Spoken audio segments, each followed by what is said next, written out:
Today I had the opportunity to sit down with a fellow College of Charleston student who opened up about his struggles with depression and anxiety. My name's Joseph Redmond. So what made you speak out? The day I spoke out was one of the most freeing days of my life. I was struggling so much, but finally, once I spoke out, I felt like I was reclaiming my life.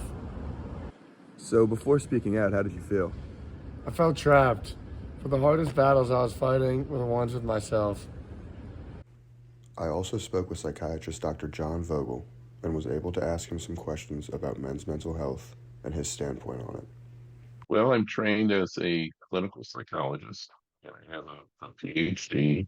I went to school at the California School of Professional Psychology. I was just wondering, for the first question, how has the perception of men's mental health evolved during your career, do you think? Well, I think traditionally men have been sort of reluctant to reach out to therapy.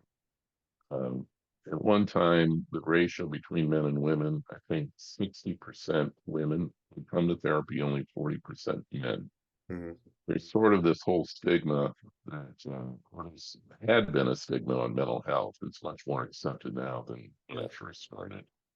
But men in particular often don't like to admit that they have problems. It's probably maybe cultural in some ways, or they just somehow it's not manly. I don't know.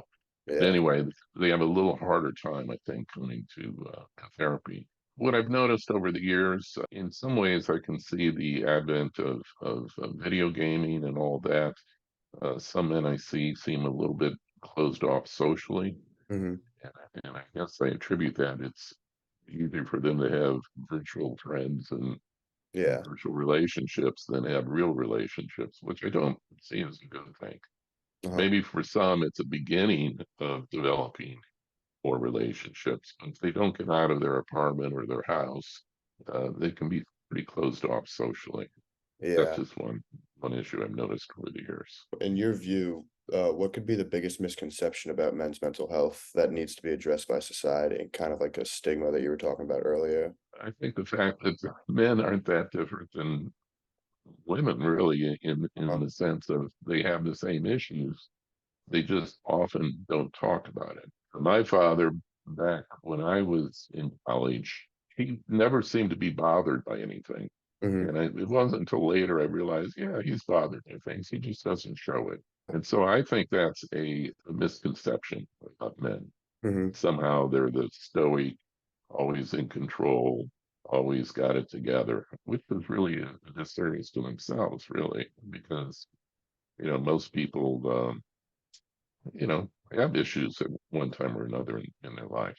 Yeah. And I learned this very early. I think I was in first grade and I got a 4 grade on a spelling test and I sort of teared up. But my friends started teasing me about it. So that was Yeah. in first grade. Kind of like And the men don't cry thing. yeah, and I mean, that was a pretty clear message. So anyway, that's a misconception that we don't have problems or somehow we don't express things. And once men get into therapy and they start trusting the therapist, they start opening up. From your experience, how important do you think the role of community and social support is in mental health outcomes for men? Oh, I think it's very important. Uh, if you think about it, most people who are depressed or anxious, they tend to isolate.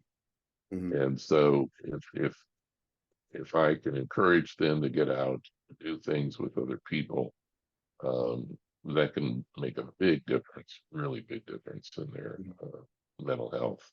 And and again, most men do have friends and do have male friends, and I never discourage that, because it just makes everything better. You know? Mm-hmm. So, and then families, again, traditionally, males, once they get away from the home, they don't really check in that often. Mm-hmm. So I'll encourage them to continue working on their relationships with their parents and their siblings. Um, because if you think about it, that's their emotional well. That's where they learned about relationships. Uh, Women tend to be more uh, uh, active in continuing talking to their parents. but males tend to want to be, again, want to be independent. I don't need emotional support, so they tend to isolate. It's very important. Like I said, that's where you learn about relationships, Yeah. and hopefully, and I think it doesn't take a psychologist to figure this out. If you have a good relationship with your family and parents, you're probably going to have a pretty good relationship with others. Hmm. If you have a good relationship with your mother, you might have a helpful, better relationship with girlfriends. You know, these parallels are pretty important. So, yeah, I think that's exceedingly important. Perfect. I was wondering, what advice would you give to other mental health professionals aiming to specialize in men's mental health? I think I think therapists need to have an awareness of maybe you're going to need a little more time to build Hmm. rapport with them, um, and it's not a waste of time. Sometimes it sounds like we're just chatting, Hmm. not really doing therapy. But in my point of view, it's really important that they take their time in dealing with men. Hmm. Um, and again, some of this is a stereotype because every man's different, but it's really important to make them feel comfortable and Hmm. and not judge, not critique, all that. I guess we can call it unconditional uh, support, really. You know. Yeah. Through his heartfelt insights on men's mental health, Dr. Vogel helped open our eyes to a topic that too often remains in the shadows.